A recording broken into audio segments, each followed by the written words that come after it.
Hello, you guys. Let's talk about Chapter 11, Lesson 3, Frequency Tables and Histograms. So take a look here at the vocabulary, categorical data.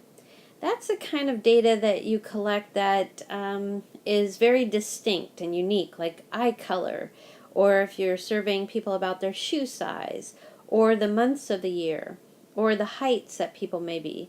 So sometimes categorical data can look like numbers, but they don't have a lot to do with each other. They're very distinct. Now, numerical data is just when we collect numbers, obviously.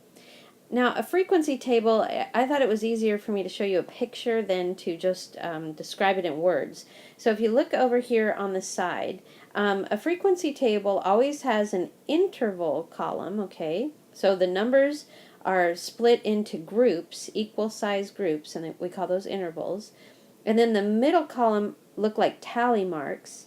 And then the last column is always called frequency, and that's when you change the tally marks into regular numbers. Okay, and we'll be doing some of those together. Now, a histogram is a picture of the frequency table. So a histogram takes these intervals, okay, and notice that'll be my x-axis.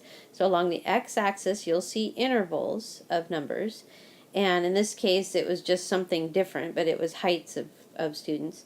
And then the y-axis is over here. So this is the x, the interval, and the y is the frequency. And so the y-axis will always show you how many people were in that interval. Now, here's what's unique about a histogram.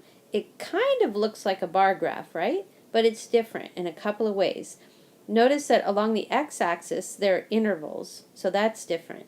And then some of the intervals will have no data, nobody, so you'll see zeros. And then the rest of the intervals, notice how the bars have to be touching each other. There can be no spaces in between the bars because you can't leave out any of the intervals. The only exception where you might see a space is if an interval has a 0 in it.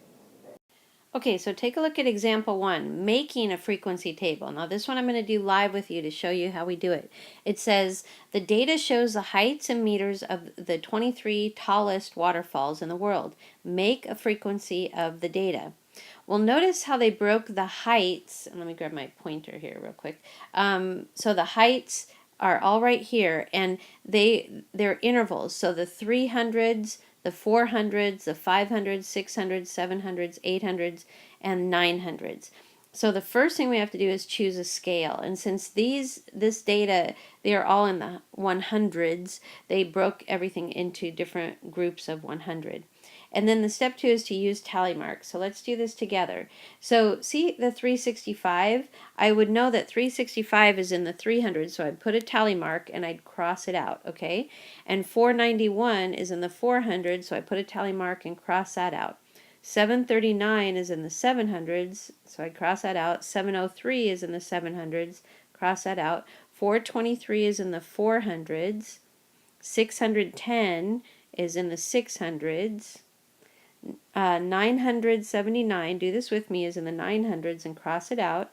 850 is in the 800s and cross it out. 655 is in the 600s, cross that out.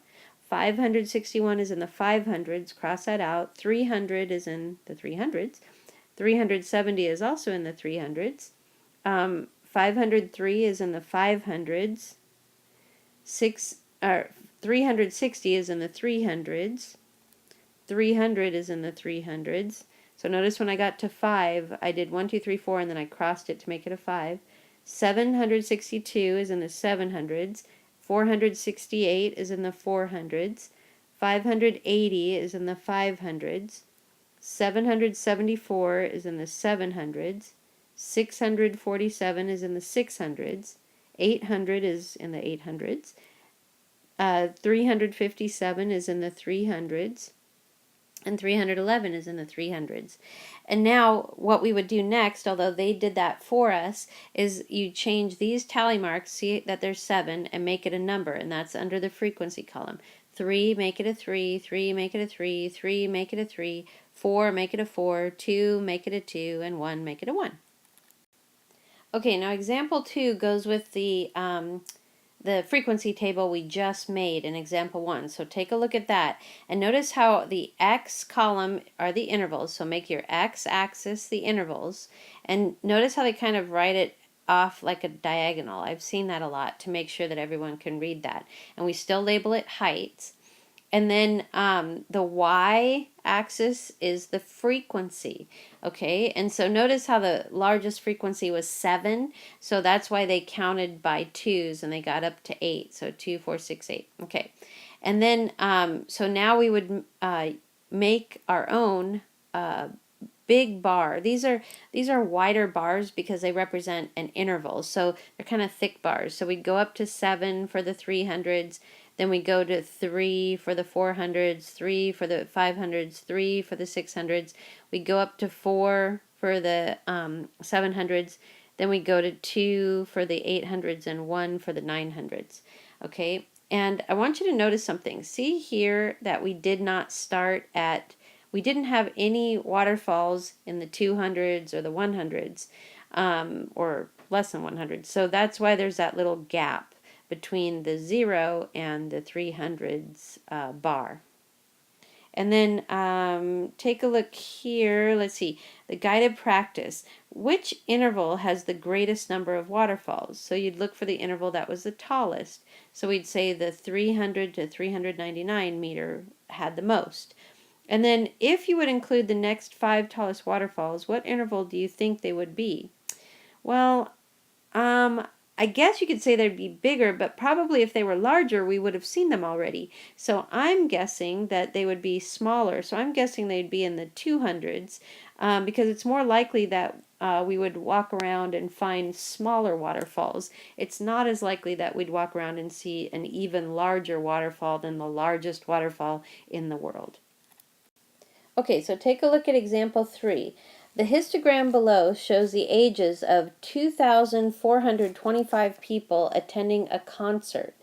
And they want to know about what percent of the people are 40 or younger.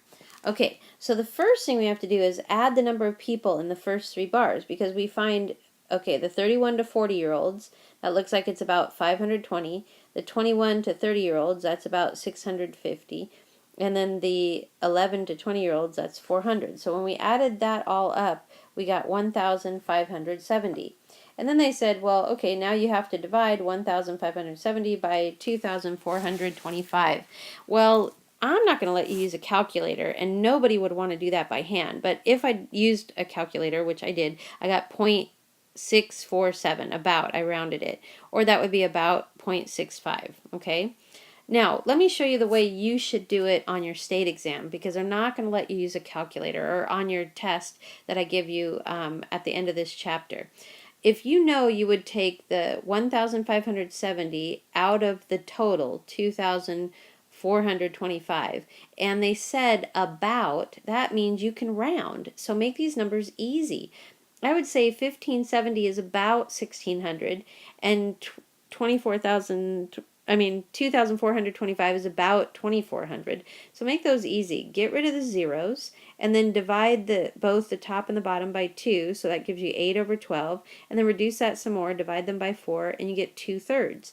Well, if you had to change, and many of you have this memorized, you know that 2/3 is about 67%. So let's round it, okay, about 66%. Well, which one of these is closest to 66%? It would have to be D as in dog. So I don't want you to think you had to use a calculator to do this. You didn't. You could estimate and still get really close to 65%.